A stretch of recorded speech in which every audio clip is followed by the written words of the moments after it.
Yo, what is up, guys and girls? This is Halfway Orpheus here, and today I wanted to talk about how to get to the point where you are ready for the Crimson Isle in Hypixel Skyblock.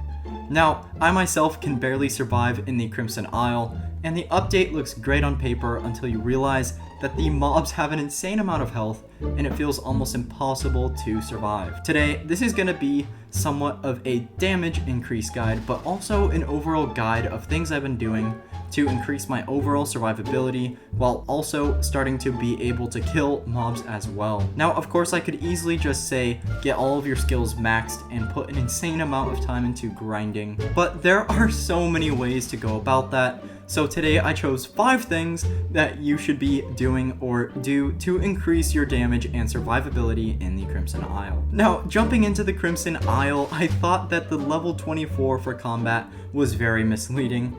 As soon as I hit combat 24, I went to the Crimson Isle and was like, alright, well, I can kind of kill one mob at a time, so that is neat, I guess. I kept trying to find guides on YouTube, but they all tell me to get a Hyperion and just be good. Now, I want you guys to know that this guide does not require you to have a Hyperion or the best armor. This guide is solely based on how to structure yourself and your stats for the Crimson Isle. Now, I'm going to lay out these 5 things that I believe are the most important in upgrading. And I don't know, but I know that whenever I am watching the top players stream, it just breaks my heart to see that they can do upwards of 1 million damage hits while I'm only doing 100k with my Juju. Now, of course, these players also have these 5 things maxed out to the fullest, and I don't expect you guys to be anywhere near that. I want you to forget about those streamers and YouTubers for now and just focus on these 5 things, and I'm gonna give you some things that I've been doing to increase them. Now, number 1 is going to be leveling combat. Right now I'm sitting at combat 32, and in my head, I thought that this would be enough to do at least some damage, and yes, it is, but I at least want to be able to tap the mobs in the Crimson Isle. Now, the way that I've been increasing my combat skill is first getting the XP boost to make the process go faster. If you check out the Maddox and the Slayers, you might notice that with each unique boss kill, you gain an extra % combat XP boost.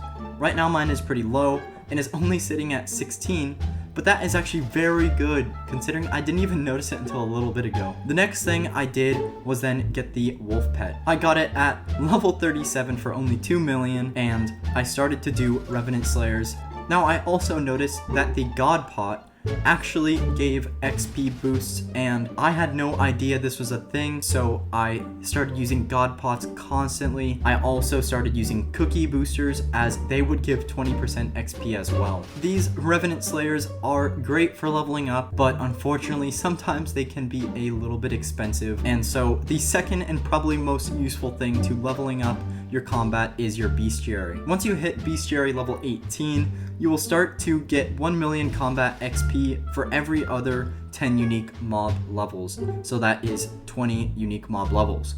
If you check out, let's say, the Crypt Ghoul, I have Crypt Ghoul 9, which gave 9 unique levels for my bestiary progression. Make sure you level up your bestiary as much as possible, and it is going to get you very noticeable amounts of XP very quickly. Now, that is how I have been leveling up my combat. Now, I want to talk about leveling dungeons. The reason why it is important to level catacombs is because there are some very good reforges that come from dungeons that increase in damage as you level your catacombs level. These reforges can be used outside of dungeons, and some of them are the best reforges in the game. For leveling, I recommend always having the best armor for each floor, and at least being combat 20 when entering dungeons. I am currently sitting at catacombs level 21, and I used to be stuck on floor 4 with zombie soldier armor and a dreadlord sword, but I saved up my money through auction house flipping and grinding, and got myself a Frozen Blaze armor set with a Blaze pet and a Juju shortbow. I can say that I can now play floor 6 pretty easily with a decent team, and this was possible because I used my money to invest in good gear that would eventually aid my progression. In one day, I went from Kata 17 to Kata 21 with this set, and it only gets easier with higher catacombs levels. Number 3, you are going to want to upgrade your talismans. It is crazy that the max magical power for your talisman bag is a little bit above 1000, as I only have like 300, but it made me think about how I was going to get there. Now, I am going to say that talismans are freaking expensive, especially if you want to max out your talisman bag, and it makes me sad to think about that. I made a video on how to become a billionaire. I gave some pretty basic tips on what you can do to get a whole lot of money, so if you guys want to, go and check that out.